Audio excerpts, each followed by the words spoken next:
Hello दोस्तों, कैसे हैं आप सभी? आप सभी का बहुत-बहुत स्वागत है चैनल पर। आपने पिछले चैप्टर में उत्तर प्रदेश के मेले और उत्सव के बारे में जो है आपने चर्चा की थी। आज का जो टॉपिक है वो उत्तर प्रदेश की प्रमुख जनजातियों के बारे में है, ठीक है? तो आइए बिना देरी करते हुए शुरू करते हैं हम उत्तर प्रदेश की जनजातियों को पढ़ना, ठीक है? तो ज़रा समझिए, आज हम जो कवर करने वाले हैं वो जो टॉपिक है, वो टॉपिक क्या है? तो यूपी की प्रमुख जनजातियाँ। यूपी की प्रमुख जनजातियाँ जनजातियों को हम कवर करने वाले हैं आज, ठीक है?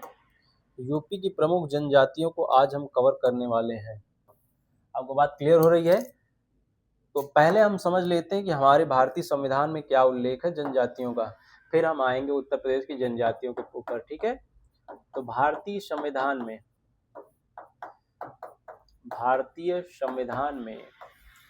जनजातियों के लिए कहीं कहाँ चर्चा है ये थोड़ा देख लेते हैं, ठीक है? जनजातियों की चर्चा है कहीं पर? तो बिल्कुल है, ठीक है? तो जनजातियों के लिए बिल्कुल चर्चा की गई है, ठीक है? तो चर्चा कहाँ कहाँ है तो ध्यान रखना है, अनुच्छेद ध्यान रखिएगा, अनुच्छेद संबंधी ध्यान रखिएगा। तो अनुच्छेद 338 का काम है, अनुच्छेद 338 के काम में अनुसूचित जनजाति आयोग की चर्चा है। अनुसूचित जनजाति आयोग की चर्चा है। आपको पता होना चाहिए कि भारत में जो जनजातियां रहती हैं उनके लिए एक आयोग बना है, अनुसूचित जनजाति आयोग। उसकी चर्चा कहाँ है? अनुच्छेद 368 के काम में है, ठीक है? 2003 में संशोधन किया गया था, 89वां संशोधन। कौन संशोधन? 89वां संविधान संशोधन। 89वां संविधान संशोधन किया गया था। 89वां संविधान संशोधन किया गया था अनुसूचित जनजाति आयोग लाने के लिए, ठीक है? बात क्लियर हो रही है? इसमें 5 सदस्य होते हैं। कितने सदस्य होते हैं? 5। भारत में जितनी जनजाति रहती है उनके संरक्षण का काम ये आयोग का है। उनके संरक्षण का काम क्या है? इस आयोग का है, ठीक है? बात क्लियर हो रही है? और कहाँ चर्चा है तो ध्यान रखिएगा, भाग 10 में अनुसूचित जाति के जनजाति के बारे में चर्चा है। अनुसूचित जनजाति के बारे में चर्चा कहाँ है? भाग 10 में। किधर है? भाग 10 में है, ठीक है? और ध्यान रखिएगा बच्चा, अनुसूची नंबर 6, अनुसूची नंबर 6, अनुसूची नंबर 6 है वो विशेष जनजातियों के प्रशासन और नियंत्रण के बारे में, ठीक है? विशेष जनजातियों प्रशासन और नियंत्रण, प्रशासन और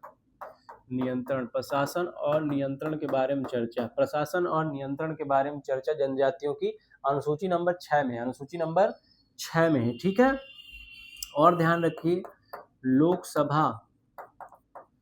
लोकसभा में एसटी का आरक्षण, अनुसूचित जनजाति का आरक्षण की चर्चा किधर है? 330 में है, ठीक है? और ध्यान रखिएगा, राज्यों की जो विधानसभा है, राज्यों की जो विधानसभा है उसमें एसटी का आरक्षण, उसमें एसटी का आरक्षण, जैसे उत्तर प्रदेश में 2 ही जनजाति को आरक्षण मिला है, ठीक है? तो ये 332 के तहत है, 332 अनुच्छेद। कौन सा अनुच्छेद? 332। लोकसभा में आरक्षण जनजाति के लिए किसमें है? 330 में है, ठीक है? और बच्चा ध्यान रखना है, जो नगर पालिकाएं हैं, नगर पालिका और जो पंचायत है, नगर पालिका और पंचायत, नगर पालिका में ध्यान रखिएगा 343 का डी, 343 का डी, और पंचायत में 343 का टी। इसमें दोनों में जो है आपका चर्चा किसकी है? नगर पंचायत और पालिका में एसटी के आरक्षण की बात है। किसके आरक्षण की बात है? एसटी के लिए सीटें हैं नगर पालिका और पंचायत में। 343 के डी में एसटी का आरक्षण की चर्चा है, 343 का टी में, 343 का टी है। क्या है? टी है, ठीक है? इसमें आरक्षण एसटी के बारे में, किसके बारे में है? एसटी के बारे में है, ठीक है? अगला आपको ध्यान रखना है बच्चा, जो एसटी है, एसटी अनुसूचित जनजाति, ठीक है? इसकी विशेषकर चर्चा, इसकी कहीं पूछे आपसे कि परिभाषा कहाँ है, अनुसूचित जनजाति की परिभाषा किसमें है? तो अनुच्छेद 366 का क्लॉज 25, ठीक, अनुच्छेद 366 का क्लॉज जो 25 है ये एसटी की परिभाषा देता है, अनुसूचित जाति किसे कहा जाएगा, ठीक है। अनुसूचित जाति किसे कहा जाएगा, परिभाषा किसमें है, अनुच्छेद 366 में है, अनुच्छेद 366 में है। बात क्लियर हो रही है। और एक महत्वपूर्ण अनुच्छेद है अनुच्छेद 342, अनुच्छेद 342 में इसमें राष्ट्रपति किसी जाति को अनुसूचित जाति घोषित कर सकते हैं, अनुसूचित जनजाति घोषित कर सकते हैं, अनुसूचित जनजाति घोषित कर सकते हैं। समझ रहे हैं आप बात, अनुसूचित जनजाति घोषित कर सकते हैं, अनुसूचित जनजाति घोषित कर सकते हैं। अब बात क्लियर हो रही है, आपको कोई दिक्कत, मेरे ख्याल से तो आपको दिक्कत नहीं होनी चाहिए। ये 343 मैंने लिख दिया है गलती से, यहाँ सुधार लीजिएगा बच्चा, यहाँ सुधारना पड़ेगा, ठीक है। 343 नहीं, कहने का मतलब है 243, ठीक है, पंचायत वगैरह। 243 का टी है, 243 का टी, और इधर भी, ठीक है, इधर भी 243 का डी, इधर 243 का डी, ठीक है, 243 का डी, सुधार लीजिएगा, ठीक है। तो आप ध्यान रखिए, भारतीय संविधान में अनुसूचित जातियों की चर्चा अनुच्छेद 338 का है, उसमें जनजाति आयोग के बारे में चर्चा है, ठीक है। 2003 में 89वें संशोधन करके लाया गया, 5 सदस्य वाला आयोग है। भाग 10 में अनुसूचित जाति के बारे में चर्चा है, ठीक है, विशेषकर अनुसूची नंबर 6 में विशेष जनजातियों की चर्चा है, ठीक है। विशेष जनजातियों को जो आपका 4 राज्य इसमें दिए गए हैं, कितने राज्य, 4 राज्य जो दिए गए हैं, असम, त्रिपुरा, मेघालय और मिजोरम। 4 राज्यों के प्रशासन नियंत्रण की चर्चा अनुसूची नंबर 6 में है। लोकसभा में एसटी का आरक्षण 330 के तहत है, राज्यों में विधानसभा में एसटी का आरक्षण 332 के तहत है, नगर पालिका में 243 का डी के तहत, पंचायत में 243 का टी के तहत एसटी का आरक्षण है। एसटी अनुसूचित जनजाति की परिभाषा, कोई कहे अनुसूचित जनजाति की परिभाषा कहाँ लिखी है सर जी, तो परिभाषा अनुच्छेद 366 क्लॉज 25 में एसटी की परिभाषा दी गई है। कोई भी जनजाति को अगर अनुसूचित जनजाति घोषित करना है, मतलब एसटी जाति घोषित करना है, तो राष्ट्रपति महोदय कर सकते हैं 342 अनुच्छेद के तहत, ठीक है। राष्ट्रपति किसी भी जाति को अनुसूचित जाति घोषित कर सकते हैं। बात क्लियर हो रही है, मेरे ख्याल से आपको कोई दिक्कत नहीं होनी चाहिए, ठीक है।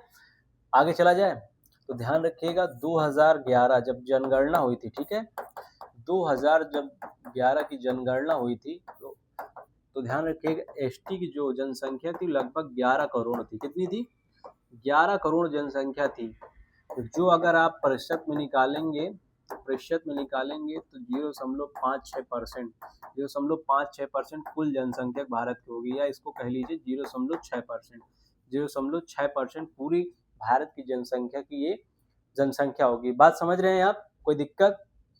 और भारत में जनगणना जो हुई थी, लिंगानुपात जनजाति क्या था, लिंगानुपात जनजाति क्या था, तो ध्यान रखना है आपको 951, ठीक है, 951 महिलाएं, इनका अच्छा लिंगानुपात बच्चा इनका अच्छा था, ठीक है। बात क्लियर हो रही है, मेरे ख्याल से कोई दिक्कत नहीं होनी चाहिए यहाँ तक, ठीक है।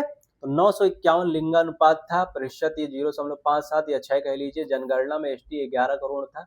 किसी जनजाति को घोषित करना जनजाति तो 342 तहत राष्ट्रपति करेंगे। मेरे ख्याल से इतनी बात आपको समझ में आई होगी, ठीक है। इतनी बात अगर समझ में आ गई हो तो आइए अब आगे चलते हैं, हम जो है आगे चलते हैं उत्तर प्रदेश की तरफ, ठीक है।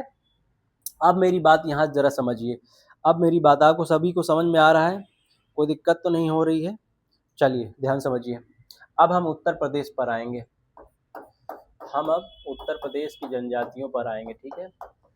अभी तक आपने संविधान के दायरा लिया, कितना जनजातियों के लिए संविधान में कहाँ क्या लिखा है, ठीक है। तो जरा आइए अब जरा समझते हैं, ठीक है। तो ध्यान रखिएगा, उत्तर प्रदेश में 2003 तक उत्तर प्रदेश में 2003 तक बच्चा ध्यान रखना, सिर्फ 2 जनजातियां थी। कितनी जनजातियां थी, 2 जनजातियां थी। उत्तर प्रदेश में 2003 तक 2 जनजातियां थी। 2 जनजातियां कौन कौन सी थी, तो एक थी थारू, एक ही थी थारू और एक बुक्सा, थारू और बुक्सा। फिर इसके बाद 2003 में क्या किया गया, इसमें और जो है आपका जोड़ दिया गया 10 जनजातियों को, ठीक है। 2003 के बाद इसमें 10 जनजाति और जुड़ी, तो 10 2 हो गई ये 10 न्यू जोड़ दी गई, ठीक है, 2003 के बाद। तो अभी इस कुल जनजातीय वर्तमान में कितनी है? 12 है।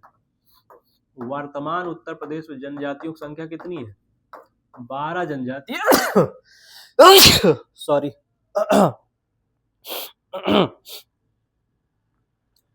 समझ रहे बात? कोई दिक्कत? 12 जनजातियां कितनी है? 12 जनजातियां, ठीक है। अगला ध्यान रखिएगा,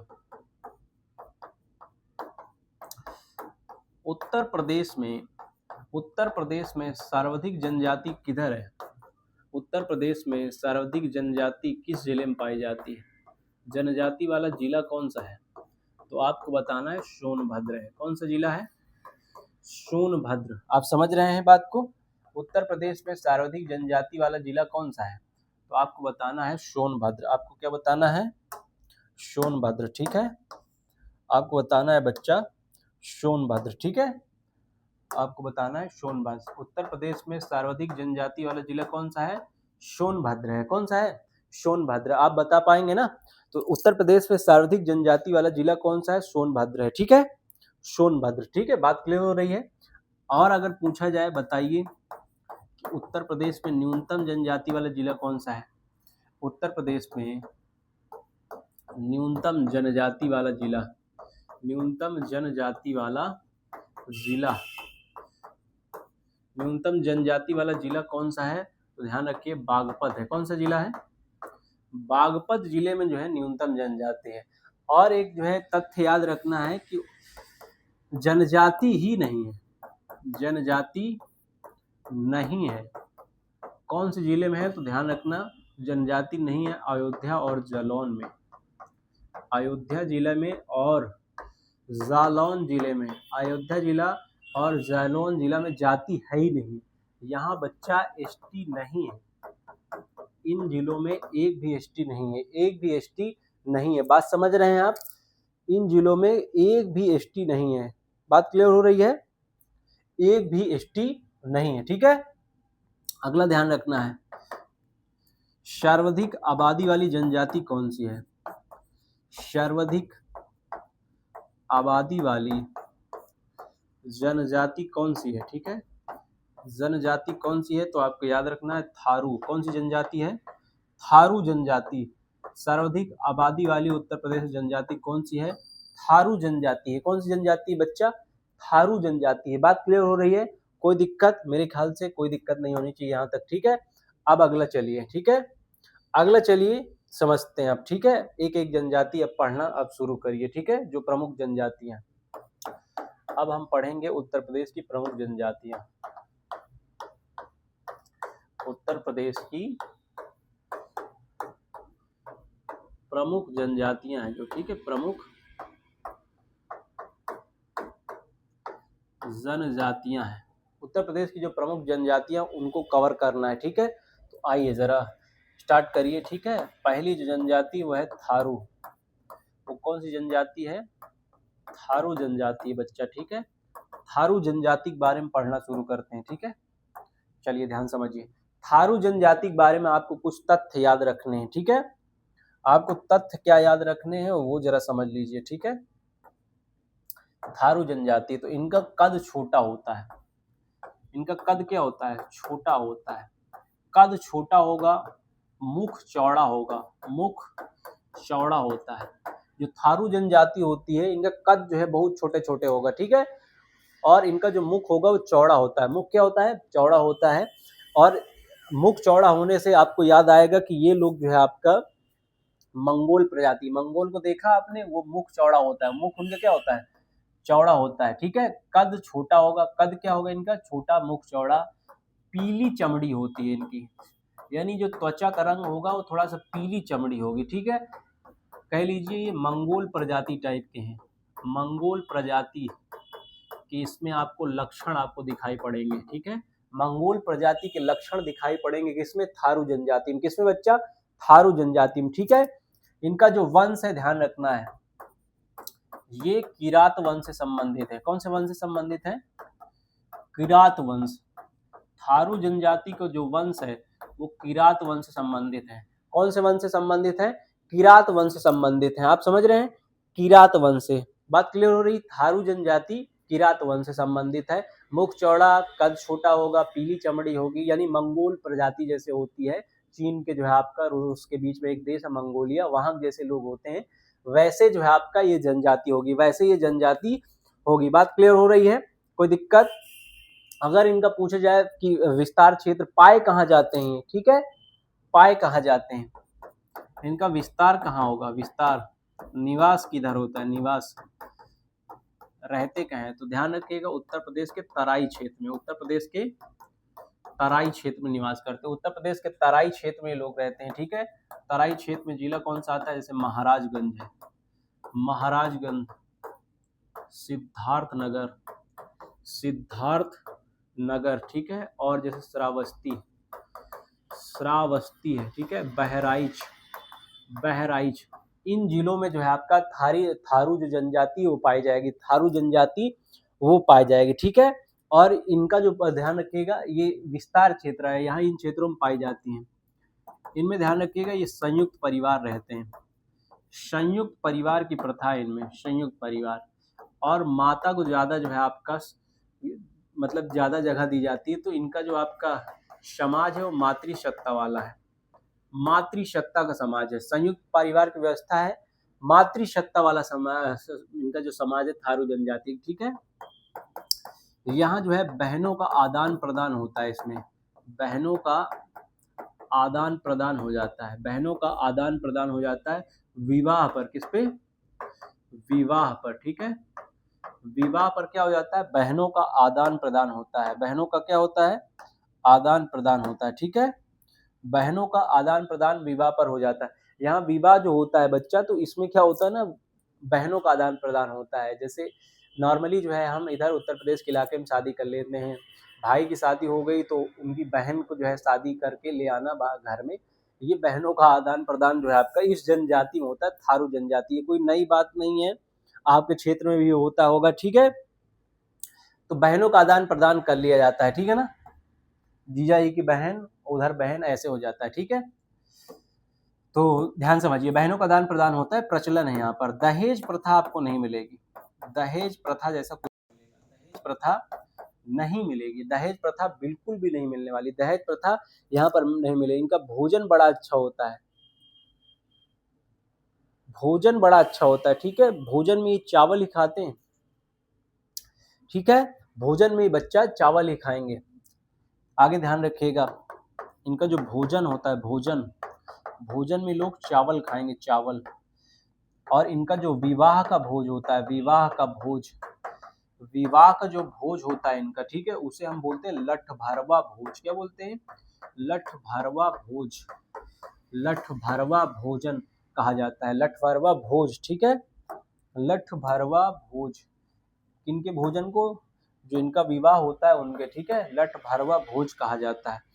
और ध्यान रखिएगा इसमें विधवा विवाह का प्रचलन होता है, विधवा विवाह का प्रचलन, विधवा विवाह का प्रचलन, विधवा विवाह का प्रचलन थारू जनजाति में पाया जाता है, थारू जनजाति में पाया जाता है, ठीक है। बात क्लियर हो रही है।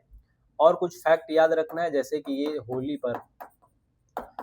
पर खिचड़ी नृत्य करते हैं, होली पर कौन सा नृत्य, खिचड़ी नृत्य करना इनका, खिचड़ी नृत्य करते हैं, ठीक है। जैसे दिवाली को ये शोक के रूप में मनाते हैं, दिवाली को शोक के रूप में मनाते हैं, दुख के रूप में, ठीक है, शोक के रूप में मनाते हैं दिवाली को।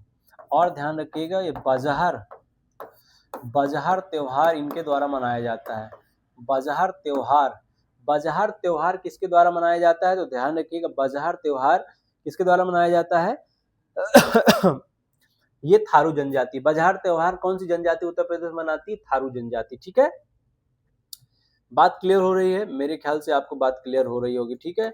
और इनका धर्म कौन सा है, तो धर्म हिंदू है, धर्म हिंदू है, ठीक है। पूजा पाठ किसके करते हैं लोग, पूजा पाठ किसी की जाती है, तो पूजा पाठ की जाती है शिवलिंग, ठीक है, भगवान शिव की जो है आपका, शिव महादेव की जो है आपका पूजा ये लोग करते हैं, ठीक है। तो बात क्लियर हुई।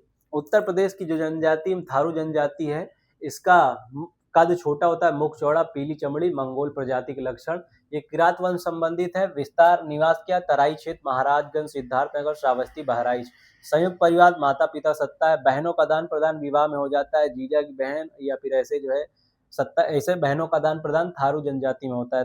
दहेज प्रथा नहीं है इसमें। भोजन जो चावल खाते हैं। विवाह जो भोज होता है उसे लठ भरवा भोज बोलते हैं। विधवा विवाह का प्रचलन है इसमें। होली को खिचड़ी नृत्य करते हैं। दिवाली को शोक के रूप में मनाते हैं। बजहर त्योहार मनाते हैं लोग। कौन सा त्योहार मनाते हैं, तो ध्यान रखिएगा, बजहर त्योहार। कौन सा त्योहार, बजहर त्योहार, ठीक है, बजहर त्योहार। और धर्म कौन सा है, हिंदू। पूजा पाठ शिव भगवान महादेव करते हैं। इतनी बात क्लियर हुई बच्चा। और इनका जो है आपका कमाई धमाई ऐसे ही कृषि पशुपालन वगैरह करते हैं, ठीक है। चलिए आगे चला जाए। अब जरा समझिए, अगली जो जनजाति है बच्चा वो है आपका थारू जनजाति। कौन सी जनजाति, वो सॉरी थारू तो हो गई है ना। अब चलिए आगे, अगली जनजाति है वो है बुक्सा। कौन सी जनजाति है, बुक्सा जनजाति, बुक्सा जनजाति, ठीक है। बुक्सा जनजाति ध्यान रखिएगा। बुक्सा जनजाति का विस्तार इसका कहाँ मिलता है, तो बुक्सा जनजाति मिलती है बच्चा क्षेत्र बिजनौर में। कहाँ मिलती है, बिजनौर में, ठीक है। बुक्सा जनजाति कहाँ मिलती है, बिजनौर में। कहाँ मिलेगी, बिजनौर क्षेत्र में, ठीक है। राजपूत घराने से संबंधित मानी जाती है, ठीक है। चलिए ध्यान समझिए इधर। तो ये ध्यान रखिएगा, अपने आप को पटवार या फिर जो है राजपूत घराने को मानते हैं। पटवार या फिर राजपूत घराने से संबंधित ये लोग मानते हैं। घराने से संबंधित इन लोग अपने आप को मानते हैं, ठीक है। इनका क्षेत्र कौन सा है, कहाँ मिलेंगे ये लोग, तो ये बिजनौर में मिलेंगे। कहाँ मिलेंगे, बिजनौर। बिजनौर एक जिला है, वहाँ जो है आपका कौन सा मिलेगा, तो ध्यान रखिएगा ये लोग मिलेंगे। कौन सा, बुक्सा जनजाति। कौन सा, बुक्सा जनजाति, ठीक है। इनका धर्म कौन सा है, तो हिंदू धर्म के लोग हैं। हिंदू धर्म के लोग हैं, ठीक है। ये भाषा हिंदी और कुमाऊनी बोलते हैं। भाषा कौन सी बोलते हैं, हिंदी और कुमाऊनी। हिंदी और कुमाऊनी भाषा। हिंदी और कुमाऊनी भाषा कौन बोलता है, तो ध्यान रखिएगा बुक्सा जनजाति बोलती है। कौन सी जनजाति बोलती है, बुक्सा जनजाति बोलती है, ठीक है। ये भी संयुक्त परिवार रहते हैं, लेकिन इनमें जो प्रचलन है वो जो है आपका ये भी संयुक्त परिवार ही रहते हैं, ठीक है। संयुक्त परिवार ये भी रहते हैं, लेकिन इसमें पितृ सत्ता है। जैसे आपने पढ़ा कि थारू जनजाति में कौन से जो है आपका मातक ज्यादा सुनी जाती है, लेकिन इसमें किसकी सुनी जाती है, पिता। किसकी, पिता की, ठीक है। तो ध्यान रखिएगा, विवाह इसमें जो होता है वो अनुबंध के तौर पर होता है। एक जनजाति है बुक्सा, बिजनौर के क्षेत्र में रहती है, ठीक है। इसमें विवाह जो होता है वो अनुबंध, कॉन्ट्रैक्ट पर होता है। रहिए रहिए, चले जाइए चले जाइए। इसमें विवाह का बड़ा वो प्रचलन है। विवाह जो है आपका, विवाह का अनुबंध होता है। अनुबंध, अनुबंध मतलब कॉन्ट्रैक्ट बेस पर, कॉन्ट्रैक्चुअल, कॉन्ट्रैक्चुअल होता है, कॉन्ट्रैक्चुअल, ठीक है। कि इतने साल हम तुम्हारे साथ रहेंगे, इतना साल हम रहेंगे, काम खत्म, ठीक है। तो विवाह का अनुबंध जो है आपका कौन सी जनजाति में मिलता है, तो ध्यान रखिएगा बुक्सा जनजाति में। कौन सी जनजाति मिलता है, बुक्सा जनजाति मिलता है, ठीक है। बात क्लियर हो रहा है। और इसमें अनुलोम प्रतिलोम विवाह है। गरीब जो है घर के लोग हैं तो कुछ भी जो है आपका शादी हो जाएगी। जैसे अब अनुलोम विलोम का विवाह का मतलब क्या है, तो इधर समझिए। अनुलोम, अनुलोम या प्रतिलोम विवाह जो आपका, जैसे गरीब है तो अमीर शादी करेगा, गरीब है तो अमीर से जो है विवाह, अमीर से विवाह, या फिर अमीर गरीब से कर लेगा। अमीर किससे कर लेगा, गरीब से कर लेगा। ऐसे शादी होती है। कोई लड़का अमीर हो सकता है या लड़की अमीर हो सकती है, ऐसे करके। बात क्लियर हो रही बच्चा, कोई दिक्कत मेरे ख्याल से कोई दिक्कत नहीं होनी चाहिए, ठीक है। आगे चला जाए। चलिए मेरे ख्याल से आपको बुक्सा जनजाति के बारे में बात समझ में आई होगी। अगला चलते हैं, ठीक है। अगला समझिए, अगला जो जनजाति है, अगला जो जनजाति है वो है खारवार जनजाति। कौन सी जनजाति, खारवार जनजाति। खारवार जनजाति के बारे में याद रखना है। क्या याद रखना है कि किस क्षेत्र में पाई जाती है, तो ध्यान रखिएगा कुछ क्षेत्र हैं उत्तर प्रदेश के जो आपको याद रखने पड़ेंगे, ठीक है, जो आपको याद रखने पड़ेंगे बच्चा, ठीक है। तो ध्यान रखिएगा ये जनजाति, ध्यान रखिएगा मिर्जापुर, मिर्जापुर, सोनभद्र, देवरिया, देवरिया क्षेत्र में पाई जाती है। ठीक है, मिर्जापुर, सोनभद्र, देवरिया क्षेत्र में पाई जाती है कौन सी जनजाति? तो ये ध्यान रखिएगा, खारवार जनजाति। कौन सी जनजाति बच्चा? खारवार जनजाति। ठीक है, ये लोग व्यापार करते हैं, ये लोग व्यापार करते हैं किस चीज का? कत्था का व्यापार। कहे का व्यापार? कत्था। जो आप पान वगैरह खाते हैं ना, उसमें जो व्यापार होता है वो कौन सा होता है? कत्था का व्यापार। कौन सा? कत्था का व्यापार। इनका धर्म हिंदू है। धर्म क्या है? हिंदू धर्म। इनका धर्म हिंदू है। धर्म हिंदू धर्म है, लेकिन ये भाषा भोजपुरी बोलते हैं। खरवार जनजाति भाषा कौन सी बोलती है? भोजपुरी। ठीक है, भोजपुरी। और रउआ ठीक बानी नो।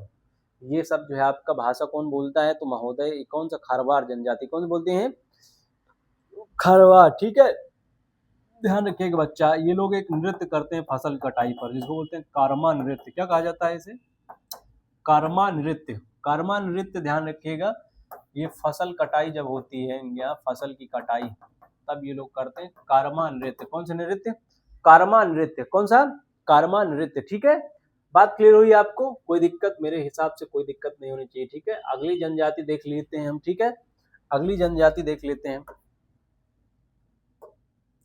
ध्यान समझिए।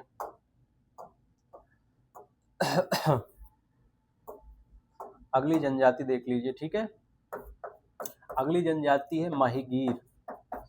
महिगीर। महिगीर एक ऐसी जनजाति जिसका धर्म इस्लाम है, और ये जो है आपका इधर आपका ये क्षेत्र कौन सा रहता है? ये बिजनौर। बिजनौर क्षेत्र में ये जो है पाई जाती है। जनजाति कहाँ पाई जाती है? तो ध्यान रखिएगा, बिजनौर क्षेत्र। ये जनजाति जो है आपका बिजनौर क्षेत्र में। ये एक ऐसी जनजाति जिसका धर्म क्या है? इस्लाम है। इसका धर्म क्या है? इस्लाम है। समझ रहे हैं बात? इस्लाम धर्म को मानते हैं। जनजाति किसको मानती है? इस्लाम धर्म को। ठीक है, बाकी सभी जनजातियां आपने पढ़ा, बुक्सा, थारू और खरवार, ये सब हिंदू धर्म के, लेकिन महिगीर जनजाति जो है ये इस्लाम धर्म संबंधित है। किससे? इस्लाम धर्म। ध्यान रखिएगा, ये जनजाति किससे संबंधित है? इस्लाम धर्म से। किसका?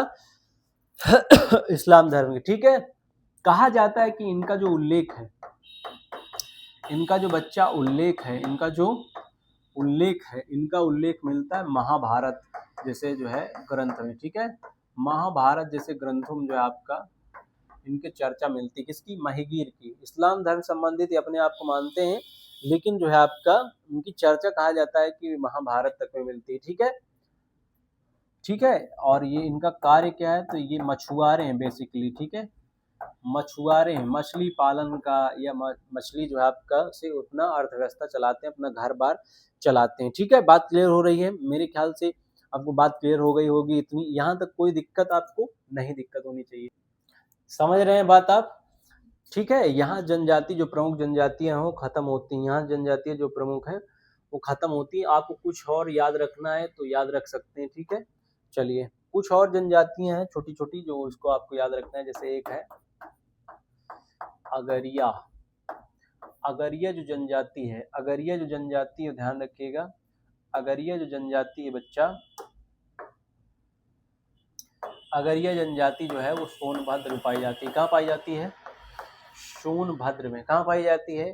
सोनभद्र में। एक जनजाति याद रखिएगा, शहरिया। कौन सी? शहरिया जनजाति। ठीक है, शहरिया। शहरिया जो जनजाति है बच्चा वो कहाँ पाई जाती है? वो ललितपुर में। कहाँ पाई जाती है? ललितपुर में। ठीक है, ललितपुर। और ध्यान रखिएगा, एक जनजाति बैगा। बैगा जनजाति है। ठीक है, बैगा है, पठारी है। ठीक है, बैगा है, पठारी है। ठीक है, और ये दोनों जनजातियां कहाँ पाई जाती हैं? एक है पानिका। एक कौन सी है? पानिका जनजाति। एक बच्चा है पानिका जनजाति। कौन जनजाति? पानिका जनजाति। पानिका जनजाति कहाँ आपको मिलेगी? तो ये तीन जो जनजातियां मैं लिख रहा हूँ, ठीक है, बैगा, पठारी, पानिका, और एक जनजाति बच्चा भुइया। भुइया जनजाति, भुइया। ये सब की सब जनजातियां कहाँ मिलेंगी आपको? तो ध्यान रखिए, ये सब की सब जनजातियां सोनभद्र मिलेंगी। कहाँ मिलेंगी? सोनभद्र में। बात क्लियर हो रही है? अब इसके आगे याद रखना है आपको, एक थारू जनजाति के लिए। किसके लिए? थारू जनजाति के लिए महाविद्यालय बना है। महाविद्यालय याद रखना कहाँ बना है? तो ये बना है लखीमपुर खीरी में। ठीक है, लखीमपुर खीरी में थारू जनजाति के लिए विशेष विद्यालय बना है लखीमपुर खीरी में। कहाँ बना है बच्चा? लखीमपुर खीरी में। ठीक है, बात क्लियर हुई। तो यहाँ जनजाति जो है आपका खत्म होती है। नेक्स्ट टॉपिक पे आप साथ फिर मिलेंगे। आप सभी का बहुत बहुत धन्यवाद जुड़ने के लिए।